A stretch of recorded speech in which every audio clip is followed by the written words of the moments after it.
Hello, I am Ellie, and I had to come back on and do this part two.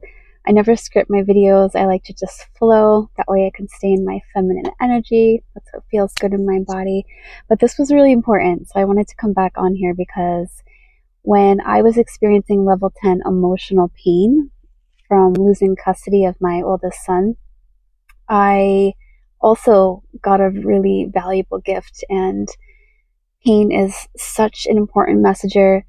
And I was feeling from that happening, from losing custody of my child, a deep level of betrayal because I was a good mother. I still am a good mother. And like I said in my first video, that was my entire identity. Everything I did was for my children. That was my entire life. I was the mom who built cardboard castles out of, cardboard and painted it to look just like a castle. And, I know that I was a good mom, and I was betrayed in many ways. And I fell into a little bit of a victim mode for a little bit. And as I was going in to listen to the pain as a messenger, as I was being guided by spiritual teachers that were coming in, I discovered that what was happening within me, one of the messages from the pain, was a wound being revealed of betrayal, of abandonment also. And so I, through that pain, through listening to my pain, becoming aware of what it was trying to tell me, I was able to go in and do a lot of deep healing on my own abandonment and betrayal wounds. And I was able to receive the gift of forgiveness, of letting go, of wanting to cling to that identity of victim, because I am not a victim. I will no longer ever be a victim. And forgiveness has been such a profound healing alchemist for me. It's so freeing to forgive, and to forgive the way that I've learned to forgive. Actually, forgiveness is just a natural bypass of compassionate understanding. So what I had to do was, for my son's father, I had to go in and find deep compassion and understanding for why he did what he did. And that was hard. That was really hard.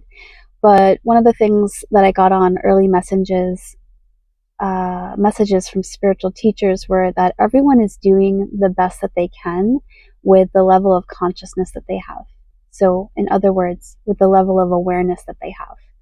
Also, people are operating largely, the majority of people, from pain that they may not even be aware of. It's subconscious, it's buried, it's pushed down, suppressed, numbed out, but still affecting our actions. And so I would go into these deep meditations, and I would allow myself to feel the pain of betrayal and of abandonment. And I would compassionately sit with that pain. I made a whole video on how to transmute pain with love, so go and check that out if you haven't seen it. And I would do exactly what I did and described in that video. And I would feel the pain, listen to the pain, have compassion for the pain. Also, I would extend that compassion to my son's father, as difficult as that was. I still recognized him as a beautiful soul who, underneath all of his actions, all of his pain, was this beautiful soul, and so worthy of love. And so I would feel all of these things simultaneously in my body. I would come out of the mind, have high frequency vibration music on. I would feel the pain, sit with it, quieting the mind, and then I would evoke love and compassion for myself, for my child, and for my son's father.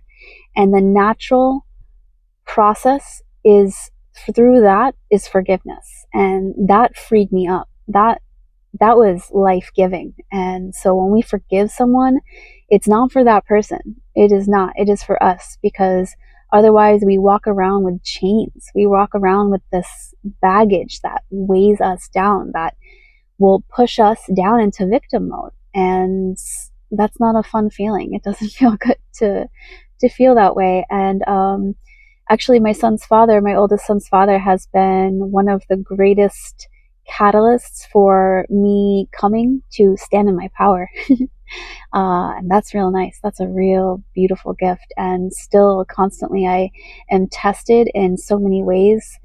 In the few occasions that we do have to speak to each other, I have learned to root down into my own self-worth, my own self-value, to really be rooted in how I see myself and not allow how others see me to affect me.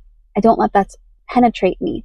I always listen. So anytime anyone says something to me, Ellie, you are doing this, I don't get defensive. I I I observe. I question. I'll go within. Am I doing this? Because if I am, I certainly want to be aware of it. So, but in this particular case with this particular person, the way that they see me is not in alignment with the way I see me. It's not my truth. And so I just continue to root into my own self-worth, my own value, and I tap into love and compassion for others, even others who hurt me, even others who don't take my best interest into account. I still compassionately love. I choose to love, and this is a choice.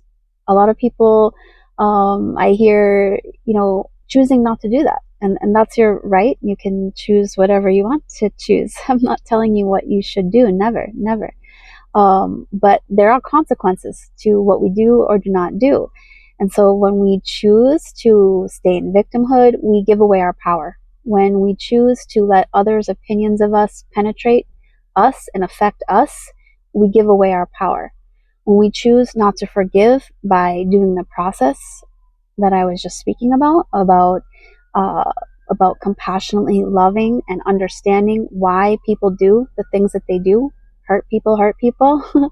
So when we do that, we fall into victimhood. We carry around this heavy burden that we are not having to carry if we would like to let it go. So we are so powerful. We're so powerful when we tap into awareness, when we tap into love, when we tap into compassion for ourselves, for others. We become powerful. We become powerful co-creators of this life, and we can create for ourselves a beautiful life, just by choosing to really look at ourselves, to examine what people are saying for truth, but also to recognize when it is not true, and not to let it define who we are, and to just keep choosing joy and peace and love and awareness. And this is my path. And when I really started on this path, I became so powerful. My life completely has changed from when I was experiencing that level 10 physical and emotional pain. I was completely out of alignment with what was in my highest good, my true path.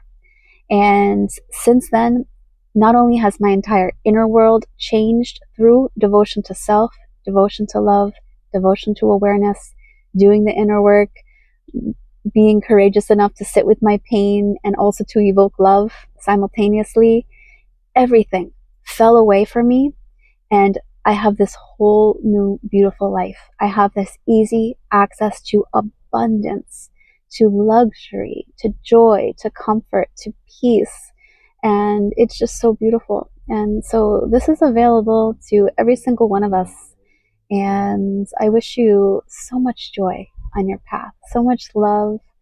And yeah, I just love being here with you. So okay, I just wanted to come on here and just say that extra little bit of gift that I got from all of that really intense pain. And I didn't mention in the first video, but my level 10 pain came from a serious back injury, and so it was very serious. That the pain started from my butt all the way to the top of my neck and was excruciating. But yeah, let me know if you have any questions, and I would love to connect with you soon. Thank you.